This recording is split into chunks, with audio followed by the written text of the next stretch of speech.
Israel is very worried and concerned, of course, regarding the Iranian deal. At the beginning, there were attempts to prevent it. What state are we now? Well, we've got to make sure that Iran follows through with its promises. That's doubtful in the minds of many Western politicians and indeed many in the Middle East. So the whole issue of verification and bearing down on any departure from what was agreed. My personal concern is that if we remove sanctions too quickly without further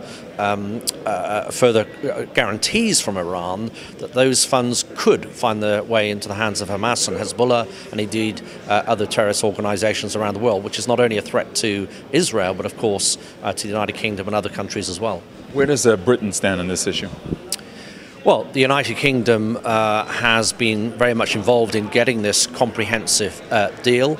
I think it has the potential for positive outcomes in Iran as the economy there improves. But we've got to make sure that the Iranian government brings those funds to reduce unemployment, to create prosperity in its own country, not to use that funding released as sanctions are relieved for Hamas and Hezbollah and other terrorist organizations around the world. There's a stark choice for Iran. Either it can be an international responsible actor and state and use the funds that it's likely to get to improve the prosperity and the life chances of its country, or it can continue down the path of global terrorism supporting Hamas and Hezbollah. Only time will tell, and I think the international community needs to move very, very quickly should Iran not deliver on the promises that it's made. But exactly, only time will tell also if a world which approved this deal will do anything if Iran, doesn't do exactly what it's supposed to do according to the deal.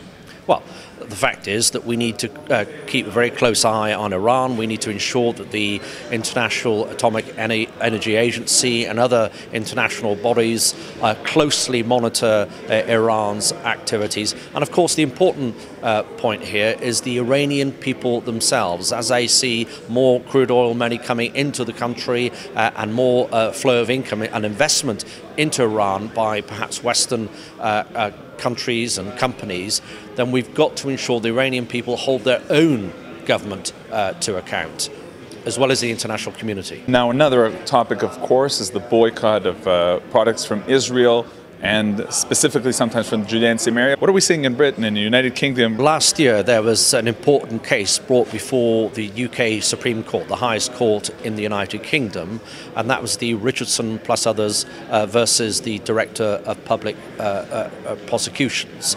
And that UK Supreme Court judgment clearly shows that it is illegal for action to be taken against boycotting Israeli products, that consumers ultimately make the choice, hopefully inform choices, but the case brought was lost on those who wanted to bring boycotts. But what are we seeing in Britain regarding organizations, parts of the public, sectors, radical Islam, who are against Israel?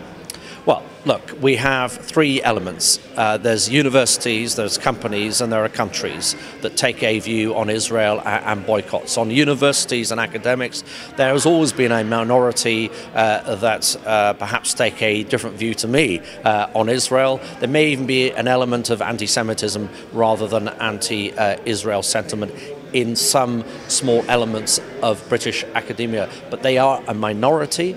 And I think that any university professor that wants to shut down debate about Israel or about products in Israel or about trade with Israel is doing a disservice to his or her students. Universities should be the bastion of free speech and democracy, even if those views are not shared by everybody, even if those views are robust, and even if those views are controversial.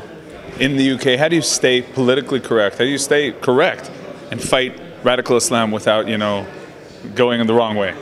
Well, radical Islam needs to be fought, in my view, on many, many levels, in counter-violent extremism, in counter-narrative, both in schools, in our universities, through the media. And we need to ensure that many of these people from certain backgrounds in the United Kingdom are given the life chances and the opportunities that everybody else has, so that they have alternative paths and alternative routes. And, many of the young radicalized people in the United Kingdom, which are are a minority, a real minority within the Muslim population, have been targeted, groomed by radicals. So they are a minority.